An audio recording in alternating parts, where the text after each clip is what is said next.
என்னுடைய 50 ஆண்டுகால நண்பர். அவருடைய திறமை பற்றி, அவருடைய சாதனை பற்றி எல்லாருக்குமே தெரியும்.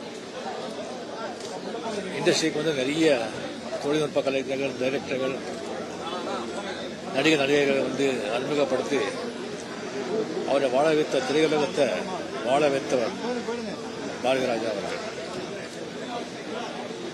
அது மட்டும் இல்லை, டைரக்டர்ஸ்க்காகட்டும், ப்ரொடியூசர்ஸ்க்காகட்டும், சினிமா இண்டஸ்ட்ரியில் யாருக்கு ஒரு ப்ராப்ளம் வந்தால் கூட முதல்ல குரல் கொடுத்து அவருக்காக போராடியவர் பாரதிராஜா அவர்கள்.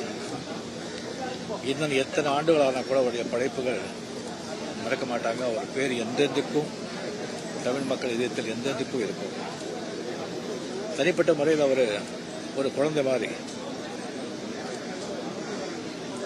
உள்ள எல்லாருக்கும் அது ஓப்பனாக சொல்லிடுவார். பிடிச்சது, இல்லைன்னா இல்லை. என்னை பற்றி நிறைய விமர்சனம் வச்சிருக்காரு. நான் முன்ன எனக்கு பிடிக்கும், ஆனால் அவன் நடிப்பு எனக்கு பிடிக்காது அப்படின்னு சொல்லுவார். அவர்கிட்ட இருந்தாலே அவ்வளோ ஒரு சந்தோஷமாக இருக்கும், அவ்வளோ ஒரு மகிழ்ச்சியாக இருக்கும்.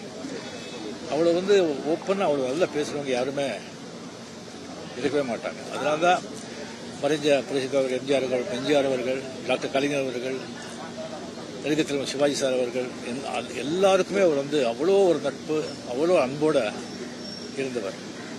யார் வீட்லேயும் அவர் வீட்டிலே ஒரு பெட்ரூமுக்கே எந்த நேரத்திலும் போக வேண்டியவர். அந்த அளவுக்கு ஒரு உரிமை, அன்பு, நட்பு கொண்டாடுவார். அவருடைய மறைவு திடீர்னு இல்லை, இந்த நாளாக இருந்தது. எனக்கு அவர் உயிரோடு இருக்கும்போதே நான் பார்க்கணும் சொன்னால், இல்லை எனக்கு கொஞ்சம் சரியாயிடுவார், குணமாயிடுவார், அப்போ வாங்க, அப்போ சொல்லிட்டே இருந்தாங்க. அது அவர் உயிரோடு இருக்கும்போது லாஸ்ட் டயத்தில் அவர் பார்க்காமலே போயிடுச்சு. அவர் என்றென்றும் என்னுடைய நிறைவில் என் கூடவே எல்லாரும் எப்பவும் இருப்பார். ஆத்ம சாந்தி அடையட்டும். அவர் குடும்பத்தாருக்கு ஆழ்ந்த அனுதாபம். நன்றி.